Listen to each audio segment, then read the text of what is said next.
Ya terima kasih Adesana, Anda masih menyaksikan Berita Bengkulu hari ini. Bagi Adesana yang baru bergabung, berikut kami sajikan kembali 3 informasi utama pilihan hari ini.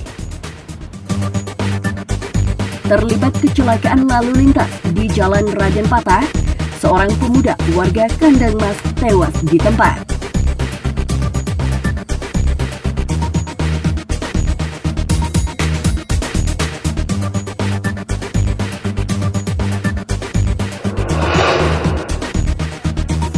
Jelang Pilkada serentak 2020, bahwa isu kesetaraan gender dan kerusakan lingkungan, belasan perempuan datangi gedung DPRD Provinsi.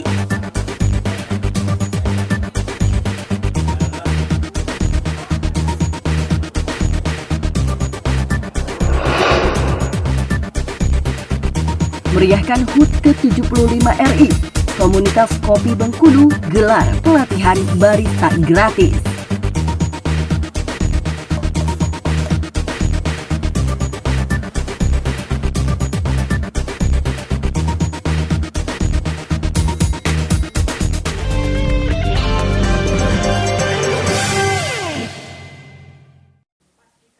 Petugas pemutakhiran data pemilih atau PPDP akhirnya menuntaskan tugasnya melakukan pencocokan dan penelitian atau coklit data pemilih. Pelaksanaan coklit terhitung tepat waktu karena jadwal pelaksanaannya hingga 13 Agustus ini. Komisioner KPU Kota mengatakan saat ini PPDP masih melakukan penyusunan data hasil coklit untuk kemudian disampaikan ke panitia pemungutan suara atau PPS di tingkat kelurahan. Ketika semua data telah diterima, maka tahapan selanjutnya ialah pleno tingkat PPS yang rencananya akan dilaksanakan 31 Agustus mendatang. Kemudian dilanjutkan dengan pleno tingkat kecamatan oleh Panitia Pemilihan Kecamatan atau PPK pada 2 September. Untuk hasil coklit kita sampai tanggal 11 kemarin sudah selesai 100%. PPDP sedang melaksanakan tugasnya melakukan pencoklitan selesai 100% dari akhir kegiatan coklit itu tanggal 13. Untuk data-data kini masih diinput ya Bang ya? Ya, data masih kita proses oleh PPDP, itu penyelesaian resume akhir, kemudian berita acara, baru diserahkan ke PPS. Dan semuanya dipastikan sebelum tanggal 13 sudah selesai seluruhnya. Sementara itu, hasil pleno berjenjang ini nantinya akan ditetapkan menjadi daftar pemilih sementara atau DPS yang akan terlibat dalam pelaksanaan pemilihan Gubernur Bengkulu pada 9 Desember mendatang. Tim Liputan melaporkan dari Kota Bengkulu.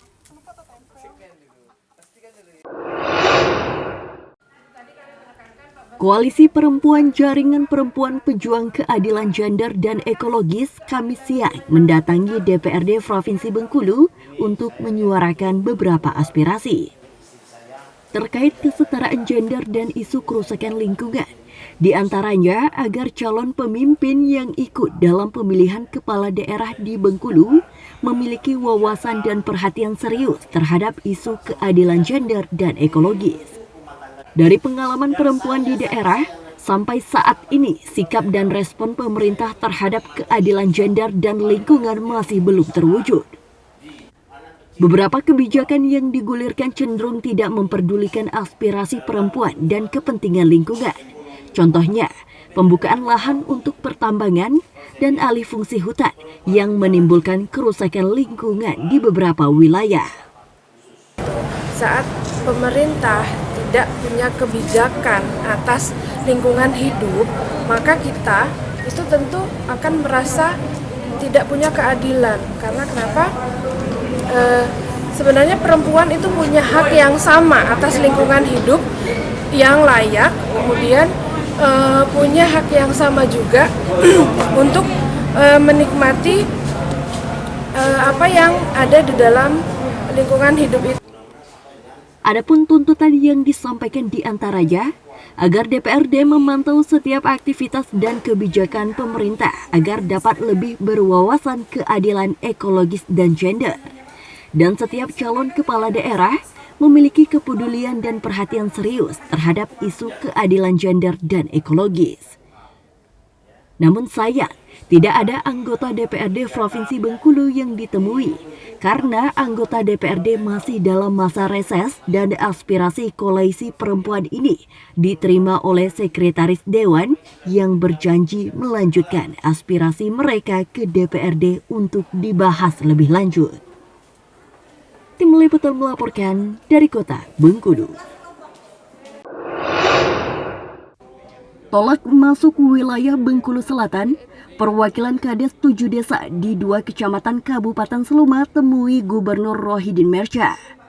7 Kades ini didampingi oleh anggota DPRD Seluma dan perwakilan Pemkab Seluma. Kedatangan mereka untuk melakukan audiensi dengan Gubernur membahas Permendagri nomor 9 tahun 2020 terkait tapal batas Kabupaten Seluma dan Bengkulu Selatan, di mana 7 desa di 2 kecamatan Kabupaten Seluma dinyatakan masuk ke wilayah Bengkulu Selatan. Jika Permendagri tersebut sudah berlaku, para kepala desa khawatir akan menimbulkan gejolak politik karena dalam waktu dekat akan berlangsung pilkada serentak di 2 kabupaten yang berbatasan tersebut. Audiensi tersebut digelar secara tertutup di gedung daerah. Usai audiensi, salah satu perwakilan kepala desa menyatakan puas dengan apa yang disampaikan oleh Gubernur, di mana Permendagri tersebut belum berlaku dan titik koordinat tapal batas akan dibahas lebih lanjut. Atas nama masyarakat di daerah perbatasan, kami cukup puas dengan apa yang diambil kebijakan atau keputusan oleh Gubernur Provinsi Bengkulu pada saat ini, Bapak Rohidin, yang katakanlah bagi kami ini akan ada yang kami bawa ke masyarakat kami ceritakan nantinya bahwa jangan resah, jangan terpancing dengan hal-hal yang tidak kita inginkan apalagi menjelang pilkada ini. Sementara itu, Gubernur Rohidin Mersya menyampaikan jika Permendagri nomor 9 tahun 2020 tersebut belum diberlakukan demi menjaga kekondusifan jelang pilkada serentak tahun 2020. Permendagri tersebut juga belum disepakati antara kedua belah pihak.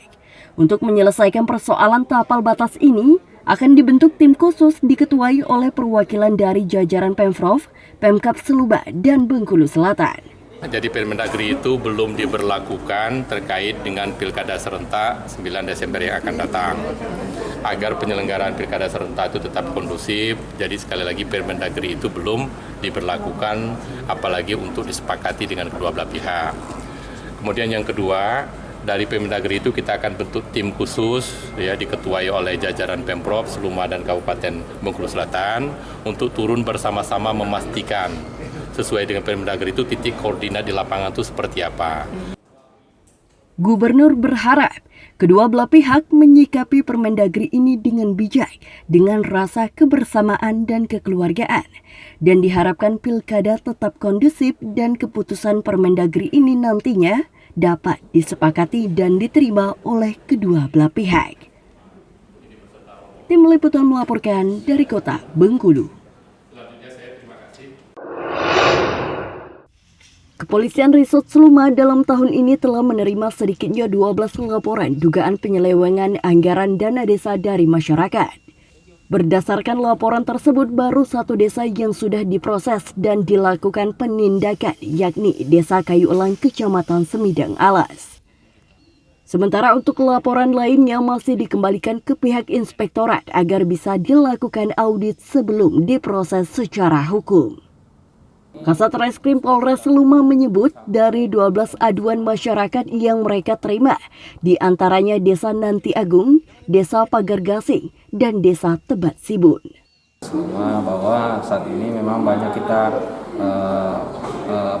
pengaduan-pengaduan terkait penggunaan dana desa di wilayah Kabupaten Seluma. Namun sampai saat ini sudah kita koordinasi juga dengan inspektorat, semuanya kita limpahkan ke inspektorat. Namun ada satu yang menonjol ini yang sudah kita tindak lanjuti sampai pada pemeriksaan BPKP.